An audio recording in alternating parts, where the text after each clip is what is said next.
Hi everyone, this is Tom Perazio. I'm an instructor for 5060. I finally got some hardware and software issues straightened out, and I was able to put together a video, which I think I'm going to try to do from time to time to give you some feedback on your assignments, as well as discuss some upcoming assignments and things like that. Welcome to the course. I hope you're able to get onto Blackboard and get everything figured out there. I know some people may be having some issues, so I wasn't as concerned with the deadlines and everything for this week. I'm just glad you're able to get on. So I thought what I do with this video is just discuss the one-page article that I had you read, the South Carolina article, because I saw everybody's been able to get into discussion board and post some feedback on it, so that's great. And so I guess I just wanted to cover why I used that article. Again, this is a news article about a report. I gave you the report to look at. It's not required. It's just for your reference. Um, Sorry for that. And and so it's just if you want to look at the report, it's there to see what they actually had done. But I use it, the article that talks about the report, as a way to introduce some issues for the course and to introduce an example of, in some ways a bad example of research, or at least an example where some decisions were made, because that's really the crux of this course. Later on in the course, you're going to do a research proposal of your own, where you're going to outline a plan for how you would study something of interest to you. And so that's what we're starting with today, is just talking about the fact that research is done by people that are doing this for their job, it's their career, and people making decisions about what to research and how they're going to research it and what to include and not to include. So this is just it's a social process, it's a job, it's people's careers. And I've had people in this course before say that they didn't really give much thought before to where articles come from, that they just go to the journal and read something. They didn't really give much thought to who had done it and how it came to be in that journal. And so what I want to do with the course is kind of demystify that a bit for you, and just to help you understand how this whole process works. And so when I have you do your proposal, I find it to be a better way to have you learn the course concepts, as opposed to just reading them in the book and discussing them in the abstract. I think if you have to apply them and try to do it with something of interest to you, that makes it a little bit more interesting, and it sticks a little bit more, and that gives you just more facility with the terms and the techniques and the ideas that we're talking about. So with this article for South Carolina, let's just talk about this real quick, because I read through everybody's feedback, and it looks like everybody was getting things that were in there, pointing out some of the flaws. And again, this article was not an example of a good research project. This article, either the report or this one pager. Again, this one pager is not an example of research. This is just like a journalistic article about this report, pointing out its flaws. So let's just go through some of those again. So I wasn't trying to cover single gender, what the example had in it. So don't get too hung up on the content per se, more so the analysis of what they have done here. So the headline is they're sort of mocking them a bit here, saying that it's great news that these people in South Carolina are saying that having courses be, or the school be one gender, is much better for students and much better for their motivation, which is what the main focus of this article is. So they use this figure of 76% to like it, and they also say, wow, it's great for kindergarten girls, like it a lot more, and then perhaps a little bit not so high with 6th through 9th grade boys. So that right there just tells us there's some distinction going on, there's some difference. That the 76% number is this summary, and it's not really reflective of everyone in the group. So let's walk through some of the major things that the article pointed out, everything that you had said that you were pointing out.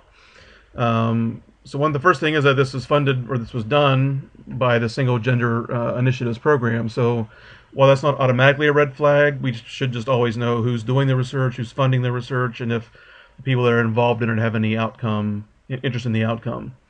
So that's just helpful for us to know. It helps us judge their objectivity. So what people were pointing out, the main thing, the most important thing that people were pointing out, was how the article talks about the designers of the study decided to not give people the choice of no change when asking them about their motivation between when they were in a mixed gender course before and now they're in a single gender course. They didn't give them the option to check no change. And of course, as some of you were pointing out, that's a big no-no because in general, if you're not giving people the true range of options that could reflect their answer choices, then you're going to miss some data. Because it is possible that people really didn't have any change. It doesn't mean they were high or low, or it could be anything. But maybe they were high before and they stayed high, and maybe they were low before and they stayed low, and so that would just be no change. We don't have that option here. If you look at the report, there's a page early on in there where they discuss that they had done this in the past. They used to give people the option of no change, but they made the decision now they wanted to try to force people to pick either increase or decrease. But it's just a bad idea because again, not just because of the artificial thing, but you're trying to create data out of something that's maybe there's not really anything there to create. So you're getting a false reading, a false positive, which the term we'll talk about later. Something else that people pointed out was just the fact that younger students gave much higher responses, and people were talking about certainly that the kids, younger kids, certainly are going to be wanting to please the adults and please their parents and try to do things the right way. So they might report that they're more motivated or more interested just because the people in the study are hoping that that's the outcome. So that's also explains the difference between the kindergarten score and the 6th through 9th grade boys score. Another thing that is related to this is if you look in the report, again, you don't have to, but there's a table in there where they list the questions that they gave to lower elementary students, upper elementary students, the middle school students. And I don't know, I mean, in my opinion, some of the questions that they were asking to the lower elementary students, the younger kids, were pretty sophisticated questions, and you wonder if they could really answer them, if the students had the capacity to answer those questions being so young. So that's something you have to consider also is when you're asking a survey question, is the person that I'm asking, do they have the capacity to actually answer this question and give me a good solid data? Excuse me. As other people are saying, this survey doesn't have a control group. We have this sample that's only people that are already currently enrolled in the single gender education. So either because maybe their parents have said that it's a good thing or they just themselves believe it's a good thing. We have people who are already predisposed to like this kind of classroom arrangement. So they maybe already would report higher motivation scores than people who were in a mixed gender classroom or people who maybe were in single gender before and now are in mixed gender classrooms. There's all kinds of combinations they could have done for control groups, but they didn't really do that. But so the example of Pepsi and Coke they give here is a good thing. So we need some kind of control group or a comparison group, and we don't have that here. The Hawthorne effect, we'll talk about this later down the road in the course, but essentially has to do with the fact that people will behave differently in a study if they know that they're being studied or being watched. Normally we would like to capture people sort of in their natural environment and see them as they would normally be if we weren't there studying them, and that's not always possible. That's why if you can do double blind and blind studies, those things help. But in this situation, it sounds like the researchers were obviously influencing what was happening. We even talked to them about the study and the benefits of single gender education, because that's another thing is if you're biasing the outcome by telling people the outcome you'd like to see, or just in general placing your thumb on the scale, so to speak, by just in this case talking up how great this kind of classroom arrangement is, then that can certainly lead to some bias and some bad data. Another thing people were pointing out is that there is no data in this South Carolina report on learning. There's no objective data, no assessments of learning. It's all about motivation. And with that case, it's also all self-reported data. Now, you'll find most surveys are going to have self-reported data, just like any survey you've taken where people ask you how you feel about something or what you think or whatever. That's what you're giving is your opinion. But it's we always have to use caution and say, well, this is self-reported data, and if we're trying to say that we're measuring some kind of objective thing, like how motivated people are. Um, you know, it's hard for us to use this data and say that's a really objective measure because um, one of the things with self-reported data is that people will always, or at least tend to, say that they were more interested than they really were, or performed better than they really did, or liked it more than they actually did because maybe they're trying to please the researchers. So things like that are always in play when you're talking about self-reported data. We'll discuss that later when we talk about surveys.